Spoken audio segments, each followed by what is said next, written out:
प्रश्न पूछा है, योग माया और महामाया में क्या अंतर है।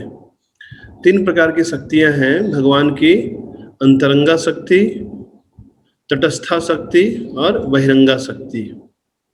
बहिरंगा शक्ति को ही भगवान की माया शक्ति कहा जाता है।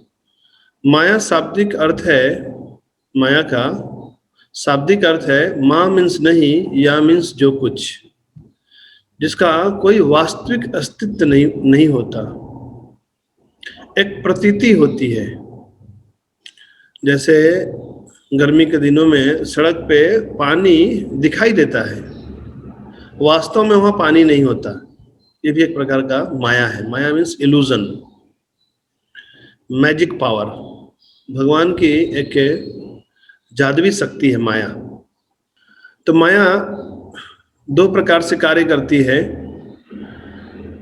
एक है बद्ध जीवों को दंड देने का कार्य, तब उसे महामाया कहते हैं।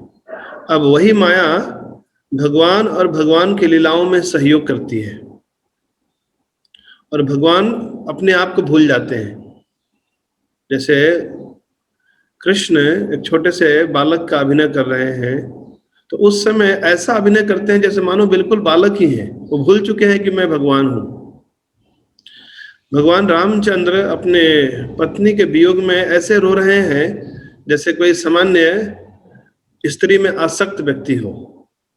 तो योग माया भगवान की लीलाओं में सहयोग करती है, और महामाया जीवों को दंडित करती है। एनर्जी एक ही है, लेकिन 2 कार्य करने के लिए अपने आप को 2 रूपों में विस्तार करती है। जैसे पुलिस अपराधी को दंड देती है, और वही पुलिस किसी अच्छे सम्मानीय नागरिक के साथ जाके एस्कॉर्टिंग करते हुए उसको ले जाती है। तो योग माया भगवान की अंतरंगा शक्ति के अधीन होकर कई प्रकार के लीलाओं में सहयोग करती है, जबकि माया और महामाया इस भौतिक प्रकृति में जीवों को दंड देती है। इसे समझने के लिए हम एक स्टोरी सुनते हैं।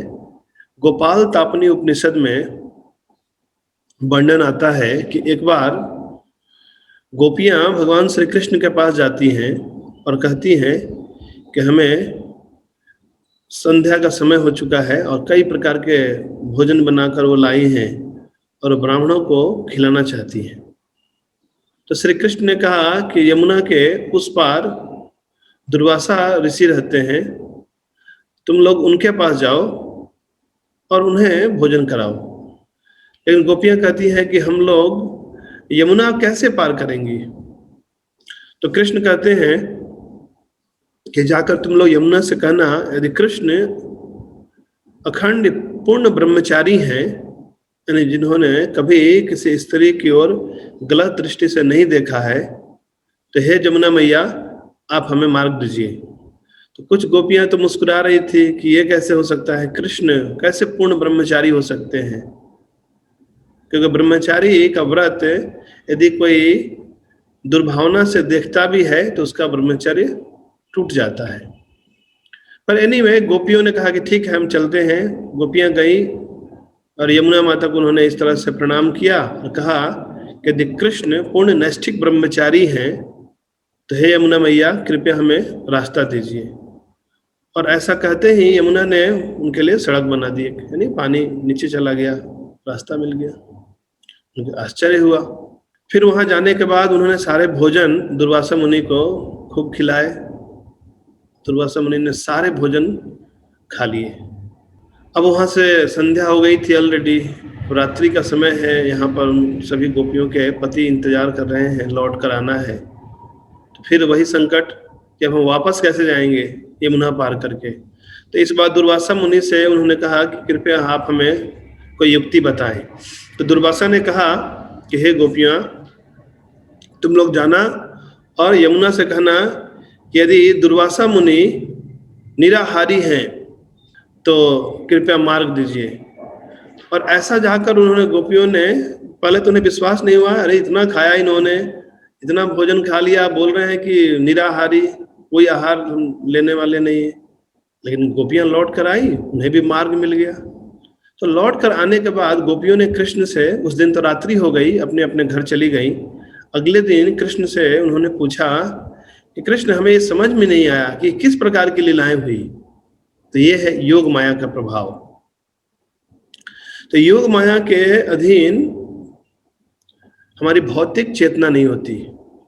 यानी जब मैं किसी भी वस्तु का स्वामी समझता हूं, यानी मैं अभी महामाया के अधीन हूं, लेकिन जब मैं श्री कृष्ण को स्वामी मानता हूं तो अभी मैं योग माया के प्रभाव में आ गया।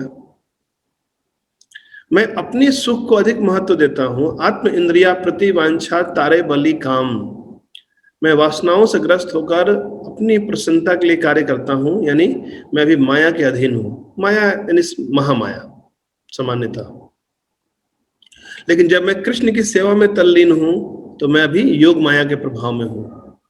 तो एनर्जी एक ही है, लेकिन दो कार्य करने के लिए अपने दो रूपों में विस्तार करती है।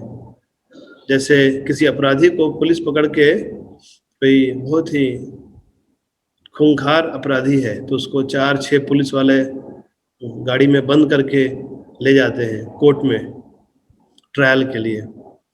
और कोई बड़ा ऑफिसर है या सुप्रीम कोर्ट का जज है, तो वो भी जब कोर्ट में आता है तो उसके साथ भी 4-6 पुलिस वाले आते हैं, गनमैन।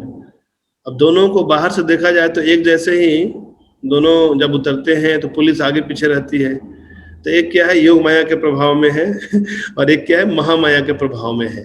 तो माया, महामाया हमें दंडित करती है, हमें कष्ट प्रदान करती है ताकि हम सुधर सके, और योग माया हमें भगवत भक्ति में प्रेरित करती है और हमें भगवत भक्ति करके हमें आनंद का अनुभव होता है। हरे कृष्णा कृष्णा कृष्णा हरे हरे, हरे राम राम राम हरे हरे। जब हम महामाया से प्रभावित होते हैं तो हमारा मन का अटैचमेंट होता है कोई भी कार्य करते समय। यानी जैसे गुस्से में आ गया कोई, तो गुस्से में आ गया तो सामने वाले को शत्रुता के रूप में, शत्रु के रूप में देखता है। लेकिन एक अन्य प्रकार का दिव्य क्रोध भी होता है। जैसे भगवान के महान भक्त करते हैं तो उनका मन भगवान में आसक्त होता है, लेकिन क्रिया करने के लिए बस क्रोध ऐसे प्रकाशित करते हैं। जैसे अर्जुन ने कई योद्धाओं का वध किया, लेकिन ऐसे कार्यों को करने से अर्जुन को किसी प्रकार का पाप नहीं लगा।